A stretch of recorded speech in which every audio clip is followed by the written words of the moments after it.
खुर्जा में एक बार फिर किसानों ने ट्रैक्टर रैली निकालकर धरना प्रदर्शन किया है। बता दें, खुर्जा के नगर में ट्रैक्टर रैली निकालकर खुर्जा तहसील में धरने पर बैठे किसान भारतीय किसान यूनियन भानु के राष्ट्रीय अध्यक्ष भानु प्रताप सिंह सहित सैकड़ों कार्यकर्ता इस दौरान रैली में शामिल हुए।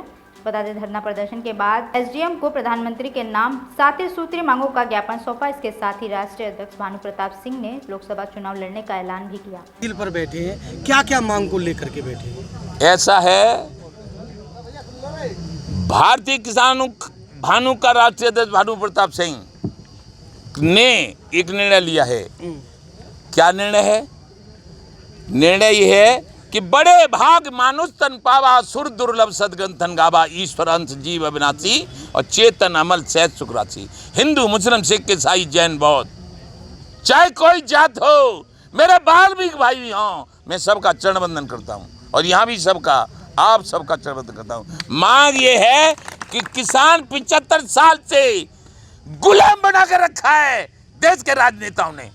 आजाद हो गए राजनेता, आजाद हो गए उद्योगपति 1 रुपए की चीज को हजारों में बेचने के लिए, और आजाद हो गए राजनेता कमीशन खोरी करने के लिए। कमीशन खोरी की, भारत की बैंकें भर दी, फिर स्विट्जरलैंड में पहुंचा दिया। पढ़ा लिखा हूं, कुपड़ नहीं हूं। हम जब मांग करते हैं किसान आयोग का गठन कर दो, सो नहीं होता है। 1967 में भारत के किसानों के मसीहा और किसानों के भगवान चौधरी चरण सिंह उत्तर प्रदेश के मुख्यमंत्री बने थे। गेहूं की कीमत 76 रखी थी और उस समय प्राइमरी के मास्टर को 70 रुपया तनख्वाह मिलती थी और पुलिस के को 71। अब 76 रुपया गेहूं खरीदा, 76 से अभी 2000 नहीं हो पाया और 70 से 1.25 लाख हो गया और 71 से इनको पुलिस वाले भाइयों को आंदोलन करने का अधिकार नहीं, तो 31,000 हो पाया है। इसलिए न्याय के लिए और अन्याय अत्याचार के खात्मे के लिए भानु ने किसान क्रांति दल बनाया है, राजनीतिक दल। ये तो समझ रहे थे अराजनीतिक रहेगा, पीटते रहेंगे। अब हम ही चुनाव लड़ेंगे और लड़ाएंगे केंद्र में सरकार बना के अपने किसानों की। जैसे राम ने रावण को मारा था, जैसे अर्जुन ने दुर्योधन को पछाड़ा था, जैसे गांधी जी ने अंग्रेजों को भगाया था, देश स्वतंत्र कराया था, ऐसे ही अब हम किसानों को स्वतंत्र कराएंगे और चुनाव चिन्ह कलम। जय जय श्री राधे। कहीं ना कहीं जो बिजली माफ की बात आ रही थी, बिजली माफ हो गई है किसानों की, उसको क्या है? बिजली माफ करी थी माननीय मुख्यमंत्री ने उत्तर प्रदेश की, तो उत्तर प्रदेश की माफ हम अभी गए थे तब कहा था कि माफ होगी, विद्युत नियामक आयोग में बात चल रही है।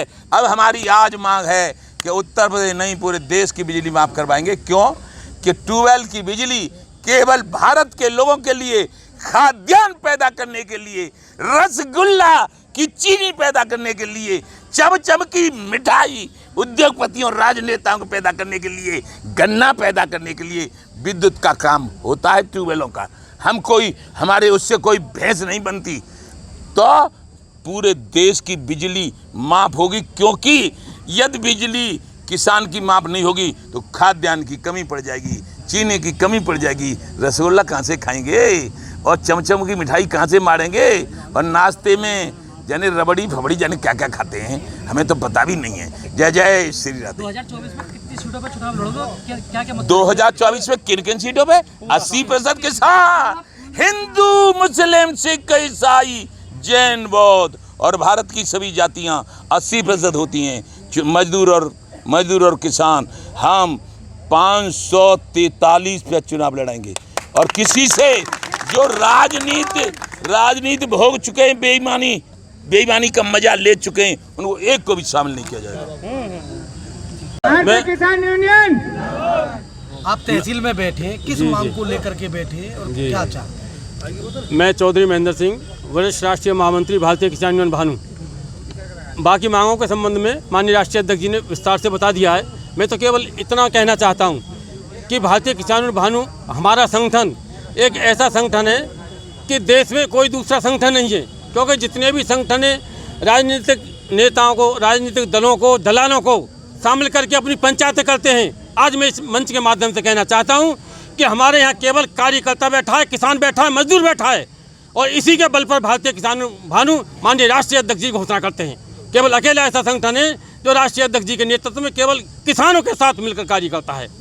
हराना भी जानता है, जिताना भी जानता है। इसके साथ ही मैं कहना चाहता हूं कि आज बहुत बड़ी बात माननीय राष्ट्रीय अध्यक्ष जी ने जो की है कि बार बार भारतीय जनता पार्टी का सरकार का जो समर्थन करते रहे हैं, हमारी पुरानी मांगों को नहीं माना गया है।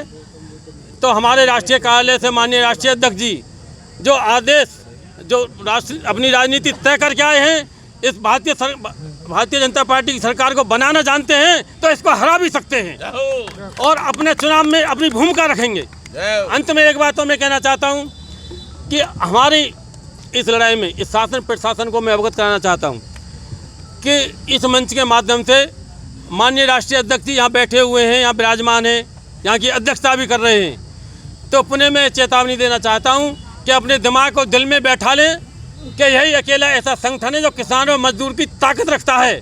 यहाँ कोई दलाल और किसी से चंदा लेकर, किसी पार्टियों से पैसा लेकर, किसी से घूस लेकर कार्य नहीं करता है। तो यदि यह तहसील के जिले के कार्यकर्ताओं के कार्य नहीं हुए तो यहाँ हर एक अधिकारी को सबक सिखा दिया जाएगा और ईंट से ईंट बजाकर अपने अधिकारों को छीना जाएगा।